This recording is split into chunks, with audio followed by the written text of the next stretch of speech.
First, I'm joined by cognitive science professor Stephan Lewandowsky from Bristol University to look at fake news. Hi, Stephan. Welcome to the Politics Show. Wow, thank you. First of all, what is cognitive science? Well, cognitive science studies how people's minds work. So we're concerned with how people think and how they remember things and how they make decisions. It was about a year ago I first heard this term fake news. I think it was announced by Angela Merkel and Barack Obama over in Germany at a press conference, saying that they were really concerned about this. Coincidentally, a few days after, Google had launched an app which was also supposed to help people avoid fake news. Now, I wonder who's wearing the trousers here. Is it the politicians or is it the tech giants? Well, I think there's a lot of trousers to go around. I think that there's, many sources of fake news and lots of things going on right now. And what we know for sure is that the concern with fake news and this whole idea of a post-truth world has skyrocketed enormously. About 2 years ago, no one knew what post-truth meant, and now it is the sort of word of the year for 2016. And fake news, by the way, is now the word of the year for 2017. Okay, that's worrying. We don't want fake news. How does it all work, and how can we start to begin to tell the difference between real news and fake news? Well, it's extremely difficult, and that is part of the problem. And one of the things we have to look at, I think, is the role of the technology in spreading those fake news and in creating these, what we call epistemic bubbles. That is, people who are completely isolated from each other, but that are sharing a certain news source amongst themselves, but never talk to anyone outside that. And this is one of the things that I think is underappreciated, that the Internet has enabled anyone with any opinion under the sun, no matter how exotic or absurd, to find others who share that opinion somewhere in the world. And that is something that without the Internet technology, you just wouldn't get. So surely that's actually a positive thing as well, because you can. We want a diversity of views. We want criticism of the orthodoxy too. Surely. Absolutely. No, I totally agree with that. But what we also need to take into account is the fact that the strength with which people hold a belief is determined by how many people they think share it. So if I hold the belief that the Earth is flat, but I'm the only person in Bristol who's saying this, and everybody else is looking at me like I'm, a little bit weird in my beliefs, then chances are I'll eventually let go of that. And that is the way it used to work in the Middle Ages. The proverbial village idiot had some exotic beliefs, but no one else in the village shared those beliefs. And so they never went very far, and the person who held those beliefs wouldn't have held them terribly strong because they were never reinforced. But isn't there also... Sorry. Well, but now what you get is that same person would find somebody on the Internet in Timbuktu or Kazakhstan or somewhere else who shares that belief. They would then form a community, and they would each then begin to think that their opinion is widely shared. The moment you do that, it becomes much more resistant to change. So that's one of the problems we're having, namely radicalization of people in these small echo chambers where they feel supported in their beliefs, no matter how exotic, and that makes them harder to change. But surely the mainstream press can be an echo chamber itself. The actual sources of news, a lot of it is just a handful of wire services, and they're going to all of these newsrooms simultaneously. In a way, that's a kind of echo chamber too, isn't it? Absolutely. I think that's right, and that is the incredible dilemma in all of this, that on the one hand, what we've lost over time are the conventional gatekeepers, namely the editors that used to control the flow of information in newspapers. And on the one hand, that's a positive development because now any blogger can pump out valuable information that otherwise might not have been spread in the past. But by the same token, we have also opened the floodgates to noise and irrelevant information, false information, fake news, for the same reason, because we no longer have those gatekeepers in place everywhere. There are a couple of stories, I think, that immediately come to mind when I think of fake news, and they're both corporate media stories. One is weapons of mass destruction in Iraq, and another one is Gaddafi bombing his own people. Absolutely, and that's a wonderful example. Let's talk about the weapons of mass destruction, because that's actually what got me started in my research interest in on misinformation back in 2003. And the interesting thing about the weapons of mass destruction is that that was a carefully curated and orchestrated deception. The governments of the United States, the United Kingdom, and Australia conspired to create a false version of reality. Hang on, you're sounding like a conspiracy theorist. No, I'm not. And we'll get to that. Let me get to that in 2 minutes, because there's a big difference between actual conspiracies and conspiracy theorists. But I'm using the word conspiracy in this context, knowing that what went on behind the scenes, because it is very clear, based on scholarly research, that the public was being deceived by those governments about weapons of mass destruction. But here's the thing, and this is crucial. They contested the same reality that the people who thought there were no weapons of mass destruction were also contesting. In other words, we were competing at the time for a single reality, and there were two versions that were put out there as the truth, quote unquote. Now, today, the situation is quite different. Today, we're not confronted with people who are carefully manufacturing a claim to reality.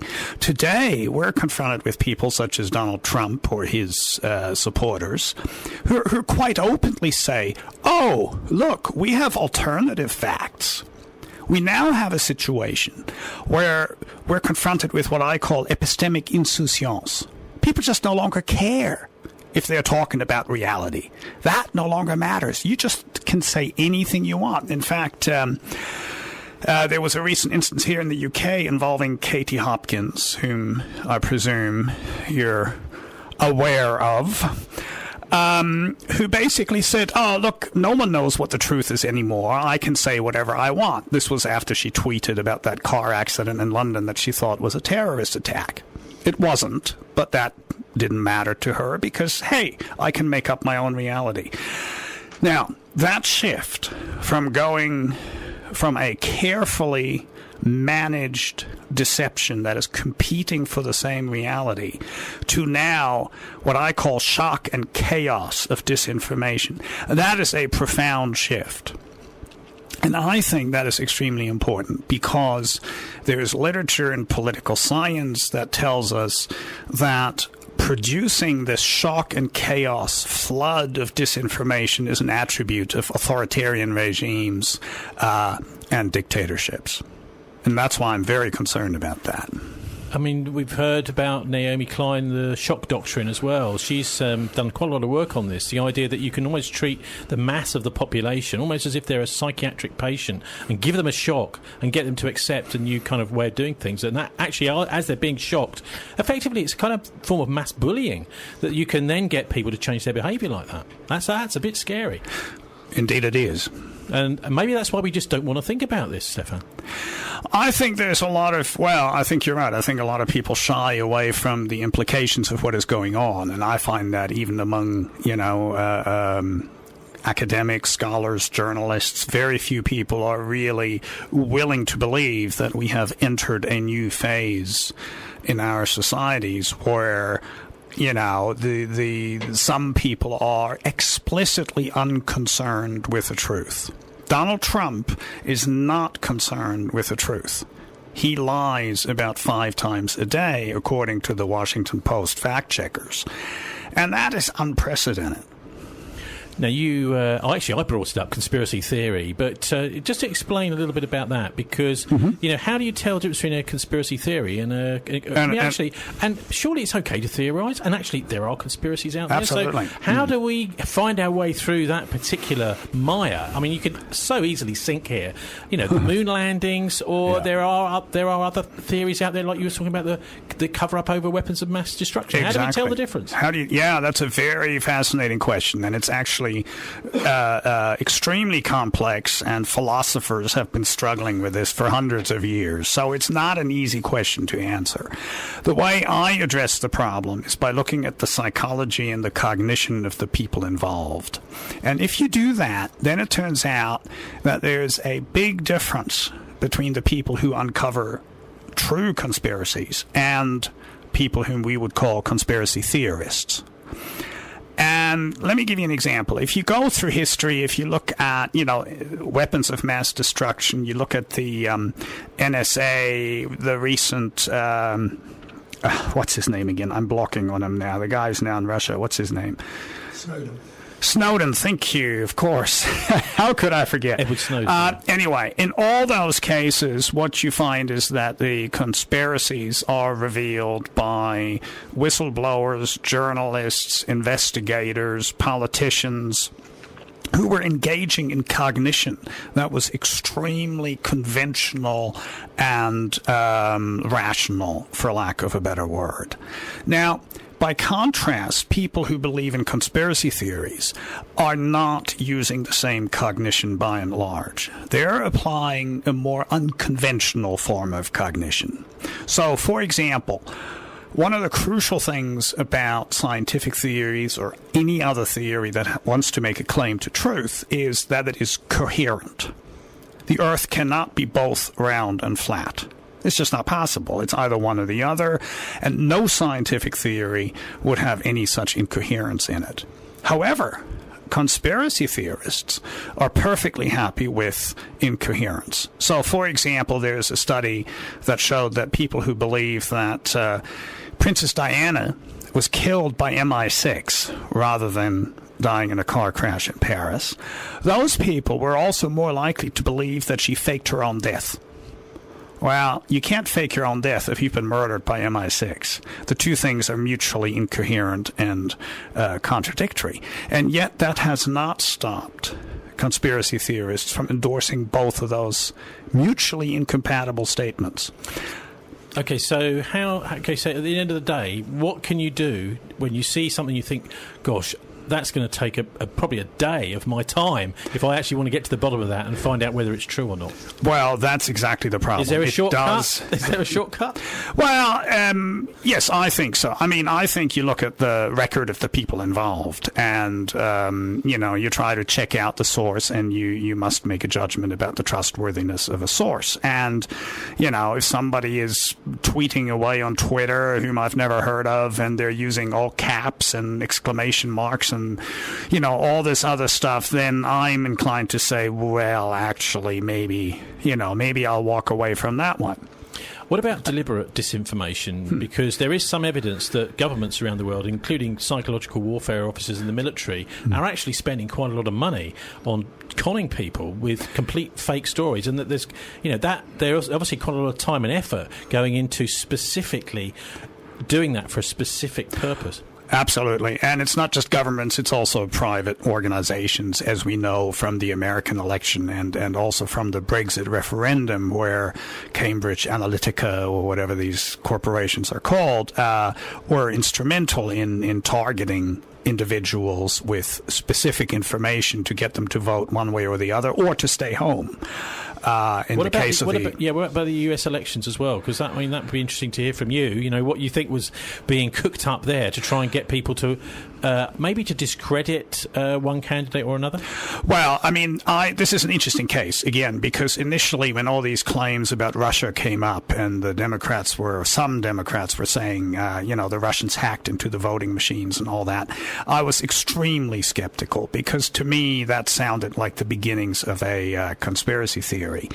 Now, what's happened since then is that some of these outrageous claims have been dropped. For example, I don't think anybody is talking about the hacking of voting machines anymore.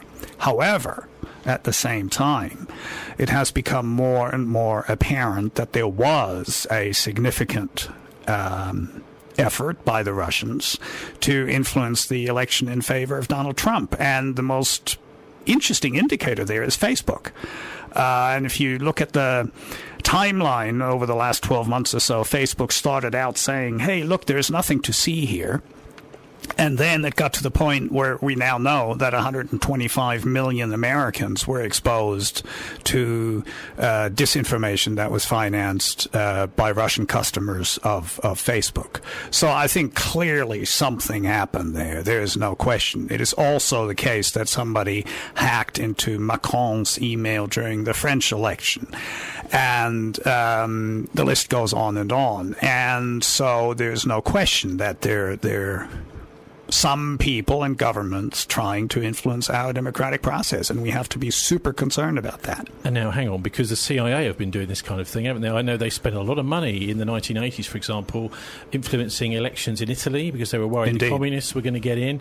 There's also something called the National Endowment for Democracy, which does a very similar sort of thing. I'm sure the British do through the British Council, this kind of soft power that they use to try and do this all the time. So is this maybe just the pot calling the kettle black? Well, I think there's part of that. I think what is going on now is that we're at the receiving end of things that Western governments have probably done elsewhere, not necessarily with our knowledge, but certainly presumably in our name in the past. Yeah, I'm not at all assuming that this is just a one-sided black and white thing where the bad Russians are doing bad things to us. I do think they have done that. However, that doesn't mean that some Western governments aren't also doing that or have also done that in the past to others. Is there any way to stop it? Any way to detect it? Well, this is where things get to be interesting. Yes, I think so. First of all, when it comes to Twitter specifically, there are websites out there and handbooks out there that tell you how to discover and uncover bots or Twitter accounts that are just handles for an avatar. The signature of these fake accounts is reasonably easy to learn and to pick out. And I think it is what we have to do is to become skilled at recognizing disinformation simply by looking at the source and discovering that, well, you know, this guy isn't real. This is just somebody who's pretending to be somebody else. So that is one way to go. The other way to go, and this is something where I published a paper on that so-called inoculation last year. If you tell people ahead of time what type of rhetorical techniques are being used by people who try to disinform you, then that makes those people more resistant to being misled by false information. You've done something called the Debunking Handbook, I understand. Yes. Just tell us about that and how can you get hold of it?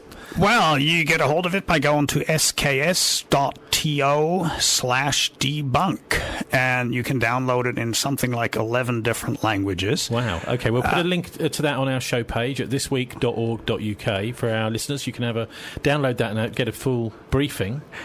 It's a brief handbook, 6 or 7 pages, that was written several years ago by John Cook and myself. And what that does, or what it did at the time, was to summarize the available literature on how to correct people's mistaken beliefs. And it's been downloaded more than 500,000 times, and I think it's still remarkably accurate in its recommendations, although the literature moves on and we refine our knowledge, and I hope to publish an update of the handbook shortly. But one of the most important messages from the Debunking Handbook is that if you're trying to correct somebody's opinion or belief because you think it's mistaken, what you must do is you must provide an alternative explanation for the information in the first place. If somebody thinks the moon is made of green cheese, then you can't just say, no, it's not. Because what are they going to say? You know, they're going to, okay, it's not made of green cheese. Well, that's not a very satisfactory cognitive. Yeah, but aren't you getting sucked in? You're getting drawn in there, aren't you, to this kind of fake debate in a way? Oh, I'm using this just as an example that instead of saying, no, it's not made of green cheese, you say, well, actually, it's made of rock. Because by then saying it's made of rock, people have an alternative with which they can replace the initial misinformation. And that should always be the goal, is to replace information with an alternative. Now, there is this problem about getting drawn into this debate and sort of, you know, getting into mud wrestling with characters who are spreading disinformation. And that is, again, it's a serious problem. However, we do know from that literature that it is crucial for people to be made suspicious of the source of information in order for us to be able to dismiss that. So, for example, in the case of climate denial, if you can tell people, or if you can convince people, that a lot of this disinformation is sponsored by the fossil fuel industry indirectly through think tanks and blogs and so on, which is in fact true, then it becomes much easier for the public to disregard these messages. It's looking at a kind of financial motive behind the disinformation. Precisely. Yeah. Now, we've talked about post-truth. Does it mean that there was ever a true world and politicians only start lying a few years ago in the media? No, I think we both know that's not the case. But what did happen is the shift I've already talked about, and I think it's important to revisit that. We used to have a competition for the same reality where the government or whatever might have a different view of reality. They might lie to us. They might deceive us.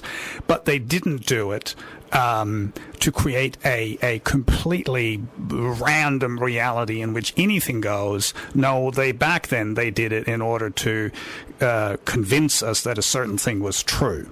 And now we have given up that even the common goal of finding a reality. Now what's happening is that more and more people are saying, I can believe anything I want. You can believe anything you want. No one knows what the truth is anyway. And unfortunately, that is a precursor to authoritarianism and fascism. That's worrying. Why do you make a link between authoritarian and fascist? I mean, surely that's something which is in the political sphere, not in the mass media, the corporate media. Well, and it's not. I'm not talking about just the mass media. I'm talking about society at large. And I think one of the precursors for authoritarianism and fascism is that people give up the idea that anything is knowable. And the moment they give up that idea, they're prepared to accept whatever it is the strong man is saying. And if you go back to the literature, and in particular Hannah Arendt, who's probably still one of the most accurate analysts of the Nazi regime in Germany, her famous quote, and I'm saying this from memory, so it's approximately correct, is the ideal citizen in a fascist regime isn't the true believer, but it's the person who longer knows what's true and false. I mean, haven't in a way, the social media, the way that people have tended to use it more and more, just simply a result of less trust in the mainstream media? You know, mostly based in London, of course, the London media, really, which is doing most of our international... it's doing all, really, apart from this show. I think we're one of the only places where you get international analysis from a regional, a regional broadcaster. But as people start to lose trust in that, which definitely happened in 2003, there's no doubt about that, over the illegal invasion of Iraq, yes, is that this is bound to fuel social media, and most people are on social media simply because they don't bother turning the TV on anymore. Well, I think that's certainly true. There's data to show that people have lost trust in certain institutions, but not others. And you're right, the mainstream media are trusted less now than they used to be. But I would go one step further, and I would say, well, hang on, where does this loss of trust come from? Is it just because the media didn't do the right thing, or are there other underlying consequences? And when you do that, then I would argue that the loss of trust may not be a cause, but also a symptom. And it might be a symptom of long-term trends in society, such as greater inequality, more social isolation, a decline in social capital over the last few decades. All of these things we can observe in the data. We can actually look at that, and we can then arguably, I would suggest that those are the underlying trends that lead to a decline in trust, which in turn leads to people resorting to alternative news sources. And the problem with the latter step is that not all alternative news sources are any better than the mainstream media. On the contrary, non-conventional news sources, I would say, at least half of them are probably far worse than the mainstream media. Where would you put us on that scale? For the half hour I've been talking to you, I think it's been terrific. I mean, it's a serious point here, though, because we've got a very, very powerful public relations industry now, which has grown and grown and grown really since World War II, I suppose. And even bigger than that, the strategic communications industry, which is boasts about being able to win elections for people. It sells its services around the world. And those industries are increasingly finding their way into the public sphere. So absolutely, but they don't do it through the mainstream media. Cambridge Analytica is using social media in order to exert its influence. Although, I mean, doing it through the mainstream media was discussed this week on the BBC's media show. And I've got a little clip from that now where we're going to hear from the editor of Channel 4 News. We don't often hear from him. His name is Ben de Pear. So let's have a listen to that now from the BBC earlier this week. Social media, it means that lots of politicians feel that they don't need to bother with Channel 4 News or other programmes, not just Channel 4 News, because they can communicate directly to voters. They can circumvent you now, so they don't need you like they used to. I think that's true, but I don't know how their message is getting across, and I think it's demeaning public debate and discourse when you are having people tweeting out what they want to tweet out and then people aggressively answering them, and you don't get into a debate. I mean, I think most political debate should take place face-to-face between humans, and the best way that's been developed over years is in a TV studio. It's obviously a fabricated environment, but it's the best one that a massive people can watch live a politician facing questions from people who are doing that on behalf of the people in the country. I can see Tom, like a caged animal, wants to come back. Just before I come back to him, has anyone ever blacklisted? Do you know of people blacklisting you? Do you know of politicians that say we're definitely not going to go on Channel 4 News? Do you know if that? I mean, there was a period when we were blacklisted by Labour. There was a period when we were, was that under you, Tom? when we were blacklisted by. Was that under Tom? I don't know if we were. You were never blacklisted. We always had a very strong and robust exchange of emails, normally emails rather than phone calls. But there was a period when we were blacklisted by the Conservatives because we were doing an investigation into Tory expenses, MPs' expenses, and we knew we were blacklisted then. And we once did a sequence where we showed 20 empty chairs of all the MPs we'd asked to come on. But I think it goes across all parties, and we get just as many complaints from Labour as we do from the Conservatives. Sure. What about, Stephan, what about this increasing use of public relations tactics by, senior politicians who are responsible for massive budgets of public money, simply saying, well, I'm sorry, but we're not going to be interviewed at all. We don't like a story you're doing. For example, in that case, it was the election expenses. Well, I think it's a real problem. I think, it's clearly not in the interest of democratic debate if politicians do that. Having said that, I should add that I was slightly sympathetic to President Obama when he at one point gave up on Fox News and said, look, guys, I'm just not going to talk to you anymore. Why would I waste my time when you're misrepresenting everything I say anyway? So I can understand the frustration of politicians who are confronted with media outlets that are not acting in good faith but are pursuing a clear line, a clear political agenda, as is the case demonstrably with Fox News. We have data on that people who watch Fox News, the more they watch it, the more misinformed about the world they become, which is not what you would expect from a news organization. Okay, final question. Where do you get your news from, Stephan? From the internet. I spend... no, I hope not. No, from media, websites all around the world in, various different languages. Can you name one or two you think are maybe a bit more trustworthy, balanced, accurate, or not? Well, I wouldn't make a claim necessarily about being balanced and accurate, but I mean, one of my news sources is The Guardian, but equally Australian newspapers, Sydney Morning Herald, the Fairfax media in Australia are pretty good. I read the German media because I speak German, Der Spiegel, various other outlets there. I also read the Canadian newspapers, the Globe and Mail, because I used to live in Canada, so I know that media scene pretty well. I read the New York Times, the Washington Post. I follow a lot of people who I respect on Twitter. I read blogs by academics, so the list goes on. I try to be as broad in my diet as possible, although I must admit I've never looked at Breitbart and I have no intention to. Okay, and we'll put a list of some of those up on our show page at thisweek.org.uk. Not saying that all you're going to find there is true, but it's helpful to know sometimes. Some places you can go to get a little bit more of a reasonable point of view than Fox News. You're quite right. Well, that's Stephan Lewandowsky from Bristol University, Professor of Cognitive Science. Thanks very much for joining us on the Politics Show. Thank you. It's been a pleasure.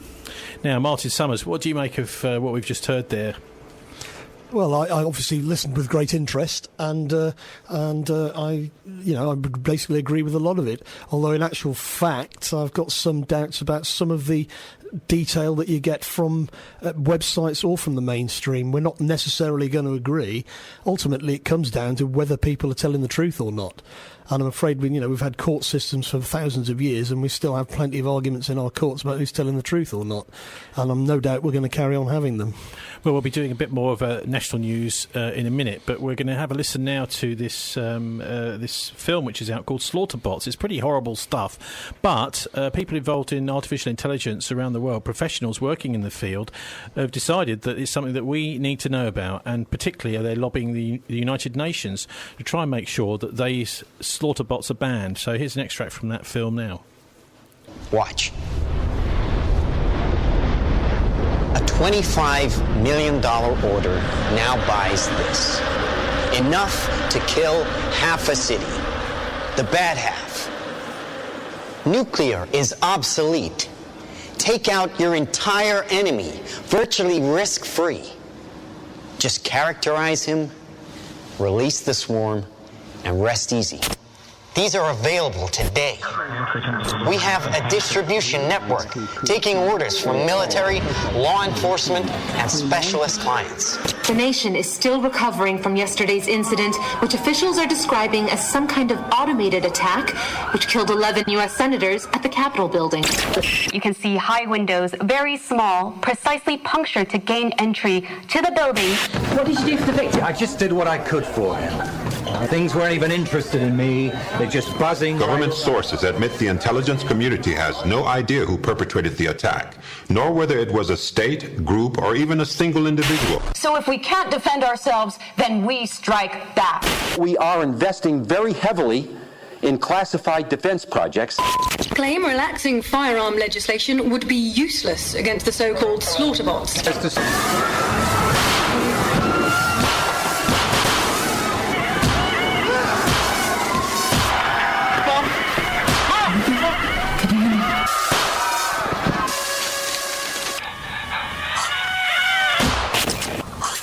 Authorities are still struggling to make sense of an attack on university campuses worldwide, which targeted some students and not others.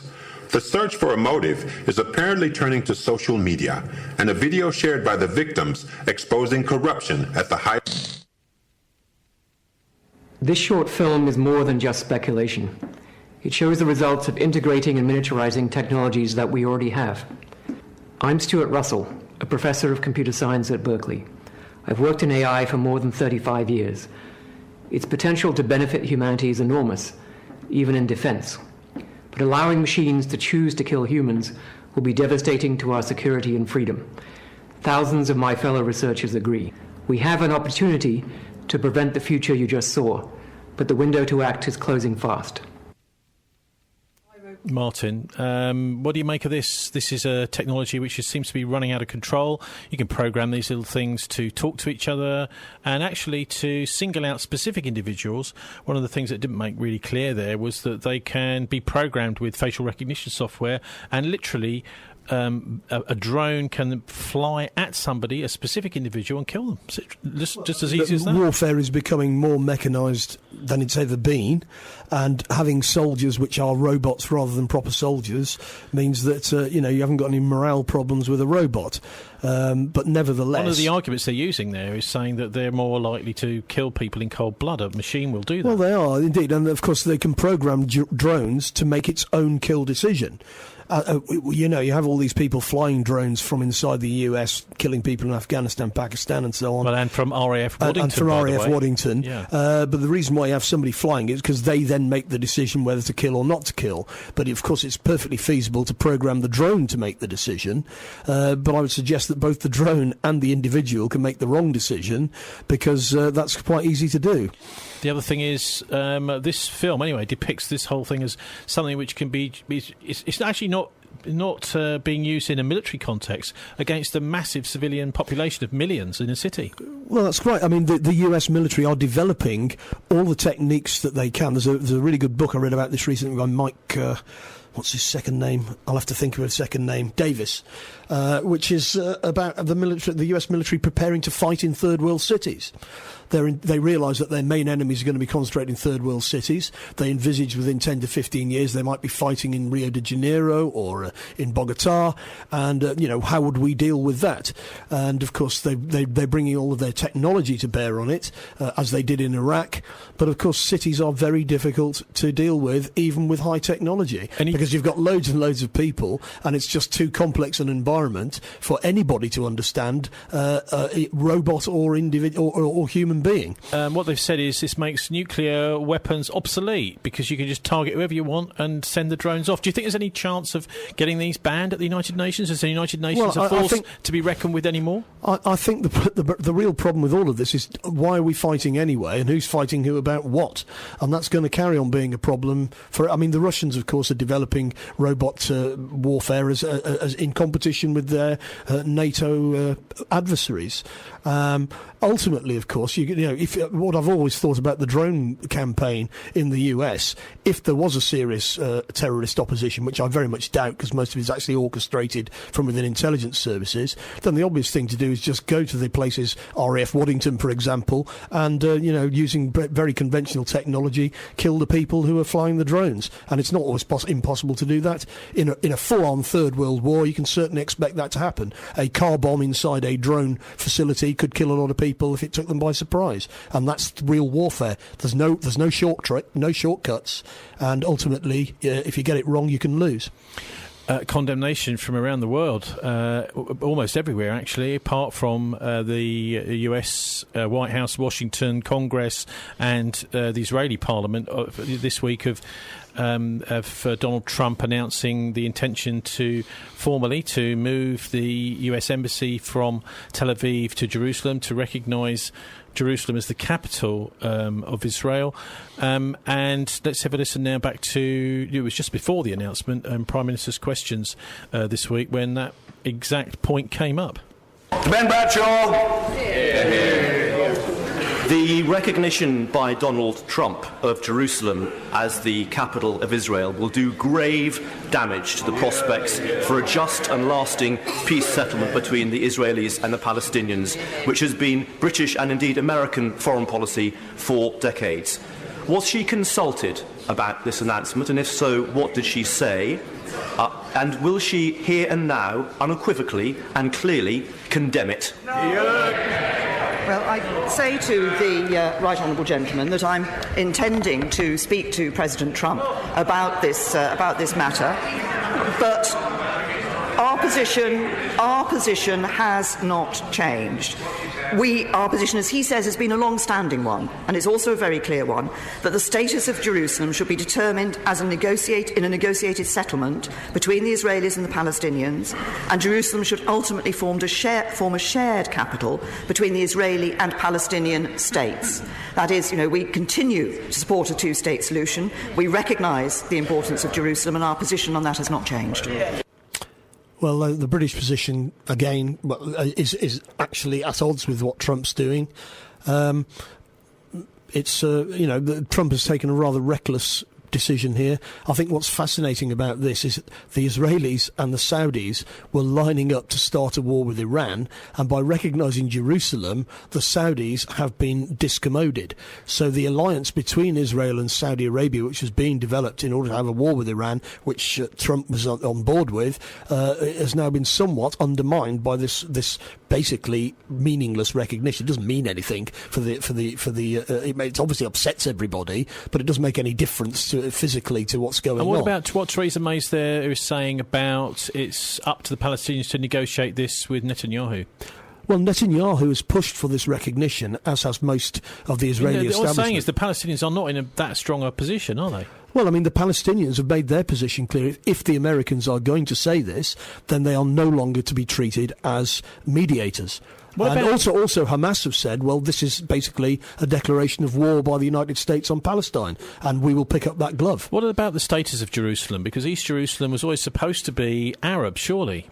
Well, East Jerusalem was captured during the 1967 war. That's right, in the 67 war. Before then, by the UN mandate that was left there after the war between Britain, effectively, and the Israeli terrorists in the 1940s, surely was that the Egyptian and Jordanian and Syrian troops were going to occupy East Jerusalem, but in 1967 they were all basically Moshe Dayan smashed them out of the way, didn't he, with tanks and guns? Yeah, well, there's an even further point that needs to be made, which is West Jerusalem was not part of the State of Israel as agreed in the recognition of the State of Israel in 1948. At that stage, the Israeli population was concentrated around Tel Aviv in the coastal areas, which is where they'd managed to get a foothold, and they didn't, in fact, have a majority or anything like that inside Jerusalem itself, which there was a long-standing Jewish community in Jerusalem, which had been there since long before the State of Israel was created. So what the Israelis are doing by upping the ante here is they're bringing into question the recognition of the State of Israel tout court. Further down the road, they may regret doing this because ultimately it brings up the question of whether they should have any of Jerusalem. And if it comes to a full-on war, for example, which they lose, and they may just be kidding themselves that they can win whatever happens, but they could lose it all. Many are saying that this is just one more step towards a massive confrontation in the Middle East between Arabs and Jews, and that the next step is the building of the Third Temple. What do you think of that? There's quite a big movement to do that. That would involve the demolition of the Dome of the Rock, potentially. Well, I mean, that is the fear on the Palestinian Arab side. And, of course, the Israelis are doing nothing to make them feel less fearful of that possible outcome. I think this is still a poor manoeuvre politically by Netanyahu and Trump. They were just about to line up an attack on Iran with the Saudis and the Israelis working together to try and fight the Iranians with US backing. Britain, of course, shouldn't have anything to do with any of this. And Theresa May, has, in her own way, has underlined that Britain and the United States are not on the same page here. That's because Britain and the United States aren't on the same page. Maybe it's time that we left NATO. Maybe that's time for the US bases to be taken back to Kansas and we just run our own show our own way. Because if you're going to go for this kind of reckless so-called diplomacy, you're ultimately basically putting a question mark over all of your alliances. And it's not just about Israel-Palestine. All over the world, people look at the way the American administration does its business, and they conclude there's no point talking to them because they speak through both, pale-face speak with forked tongue. They can't be trusted over North Korea, over Iran, over Israel. So there's no point doing deals with the Americans and basically undermine any diplomacy.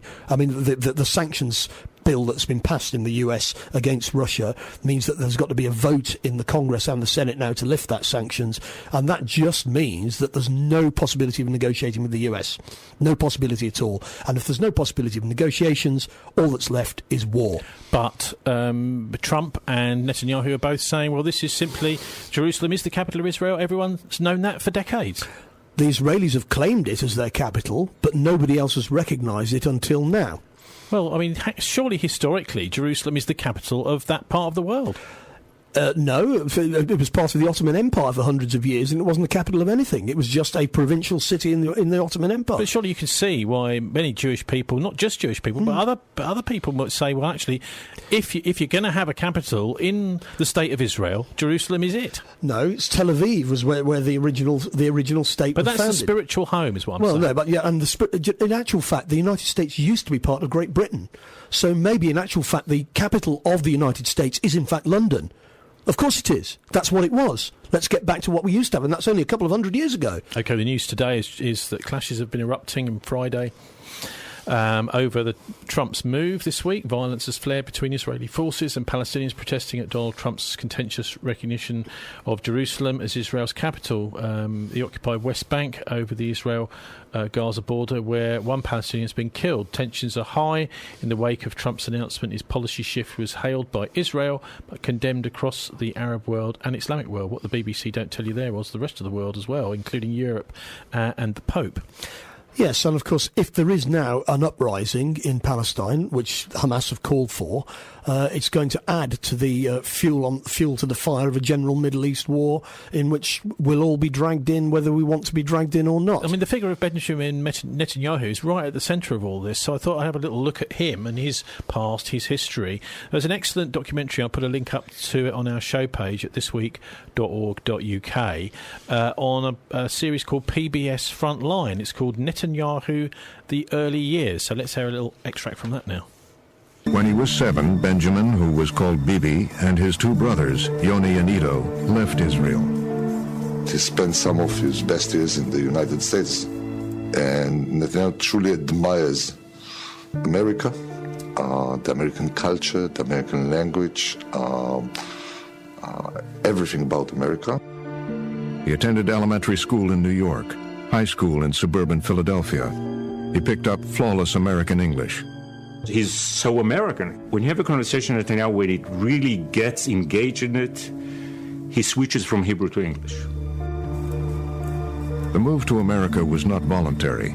Bibi's father believed he was forced to leave Israel because of his strident right-wing politics. Ben-Zion Netanyahu did not get tenure at the Hebrew University as a historian. And he considered it a great defeat and humiliation to have to leave the country and find his academic way in the United States. As a history professor in America, Bibi's father, Ben-Zion, drew a dark picture of the threats facing the Jewish people. He sees a world that is fundamentally hostile, a world that is afflicted by an eternal anti-Semitism, that the Nazi Holocaust was part of a long series of acts against Jews. It was a worldview passed on to Bibi and his brothers. The outlook coming from his father is that there will always be a hostile world that would not care for the security and welfare of the Jewish nation, and the one thing that we should do is do it ourselves. The brothers were told it was up to them to protect Israel. They're out to get us. They might kill us. Israel is fragile.